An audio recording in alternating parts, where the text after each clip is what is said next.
yung ating pang-ihaw. Ayan, isang pirasong bangos at saka isang pirasong tulingan para di sila magtalo kung ano yung ihawin, bangos ba o tulingan. Ayan, nagpagawa na tayo ng ihawan para din tayo mag-ihaw sa sirang kawali.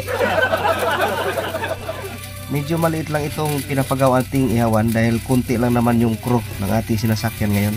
Yan, kinakabitan na ng paa. Pag natapos to, subukan natin agad. So ito na, dahil tapos na yung ating ihawan, mag-ihaw tayo. So para di magtalo yung ating trupa kung bangos ba o tulingan, tigi-isa na lang.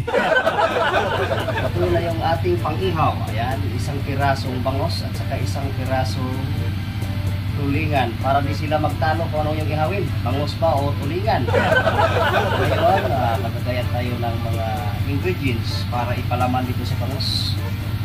Meron din akong panali. Tatalian natin para hindi matapon yung mga ingredients na ipapalaman natin. Kamatis, sibuyas, bawang, luya, sili, paminta. Palaman natin para di sila magsisi. Pag natikman nila yung sarap ng inihaw. Wow! Tama-tama. Tapos na yung ating ihawan na pinapagawa. Ito yung ating hihiwain na mga ingredients para ipalaman dito sa bangus. So, dito yan ipalaman. Dito. Yan. Ilagay yan dito sa loob. Yung mga yan. Hihiwain natin. At siyempre, iba din yung mga ingredients na hihiwain natin para sa mga para sa ano mamaya, para sa sausawan. At ito na yung ating mga ingredients na ipalaman sa ating bangus. So, lagyan natin ng patis para di na tayo maglagay ng asin. Meron ng paminta yan. Silver Swan patis. Ipalaman natin dito sa loob. At ito yung ating panali para di matapon. Palian natin yan ng kawat.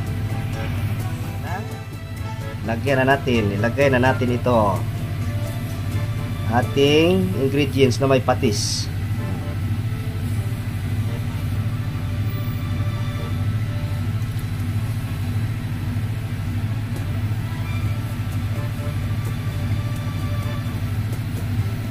Yun, punong-puno.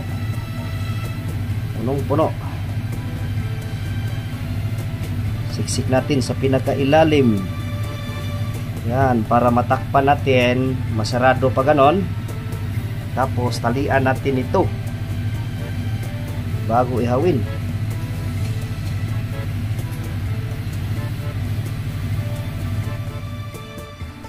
At yan na, ready nang ihawin. So itong ating kawali, ito yung ginawa ating ihawan nakaraan. Oh, ito, nagpadingas na tayo ng apoy. At yan na, nakasalang na yung ating dalawang bida dyan sa ating ginawang ihawan. Huwag na natin intindihin na yung ating ihawan ay may mga kalawang dahil hindi naman sasayad yung ating dalawang bida dyan sa kalawang dahil may stainless tayo na grill. Yan, binaliktad na. Konting oras na lang at mananghalian ang tropa. Oh, medyo maingay yung generator dahil yung tropa namimintura sa loob ng engine room, kaya gutom na yung mga yan. So dito ngayon 5 tao lang kami rito sa ngayon dahil wala pang operation, pero pag may operation na, pagsibalikan na yung iba. So yung 4 may ginagawa, kaya ako na lang yung nag-representa na mag-ihaw. At sa wakas, on or about 11 o'clock mananghalian na, luto na itong dalawang bida natin. So pahintuin na natin sa pagtrabaho yung ating mga trupa. Ayan, naglilinis ng trupa sa kanilang mga kamay. Kain na.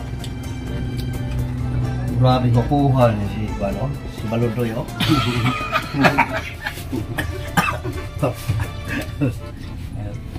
Kaloy. Oh, sino pangalan ni Hipe? Erne. Doy. Si Dodoy.